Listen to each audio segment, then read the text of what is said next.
بسم الله والصلاة والسلام على رسول الله. ازيكم حبايب قلبي؟ عاملين ايه؟ يا رب تكونوا بخير. النهارده معانا سمك سردين، ده نص كيلو من السمك السردين.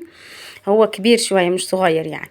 السردين المعروف اللي هو الصغنن خالص ده، لا ده كبير شوية. ومعايا هنا كده 5 سمكات على قدينا. تمام، هنعملهم النهارده بطريقة تحفة، صينية كده جامدين بصراحة. هنا بقى كده كنت نضفتهم وروقت عليهم بقى كده، بوريكم من جوه يعني. وبصوا البولتي فتحته من الظهر، مش فتحته من البطن. نضفته وفتحته من الظهر. ايوه نعم، عورني وتعبني بس يلا مش مشكلة. الحمد لله. هنا بقى معايا ايه؟ معايا بس انا مش هاخد كل الكمية دي.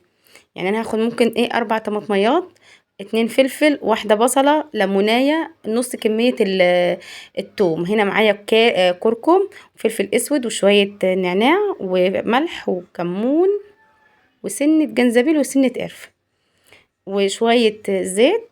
كل ده حطيه في الخلاط. لو في كبة يبقى يستحسن يعني. انا ما عنديش كبة فايه احسن ما ادقه في الهون والكلام ده. حطيته هنا كده في الخلاط. تمام، وانزل كله واضربها ضربة حلوة كده. تمام، من غير مية عشان هو برضو ما يعني هينزل مية، فمن غير ما تحطي اي نقطة مية. ايوه كده، هتضربيها ضربة حلوة وبعد كده تنزلي عليها بقى بالسمك.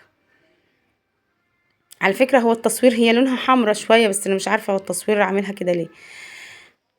بتغلفيها بقى كله حتى السمك الصغير ده من بطنه ومن كله. ماشي. تمسكي بقى، بصي يا جماعة والله العظيم شوية البطاطس اللي كانوا تحت السمك ده كانوا تحفة ما شاء الله. بطاطس وتوم وطماطم وقرنين فلفل. تمام.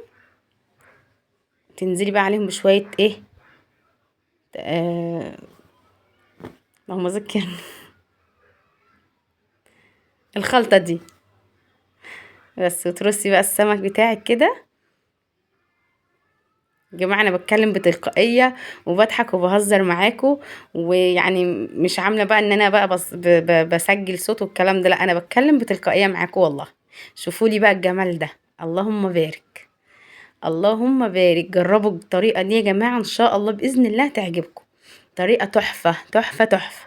شوية سلطة بقى والرز الصيادية كانت اللهم بارك يا جماعة والله. جربوها ان شاء الله بإذن الله تعجبكم. بصوا بقى هوريكم السمك من تحت. مش لازق والله، والله مش لازق، هو حلو خالص. بصوا بقى، هقلب السمكة دلوقتي عشان تشوفوها. والله والتصوير ظلمه يا جماعة، والله التصوير ظلم.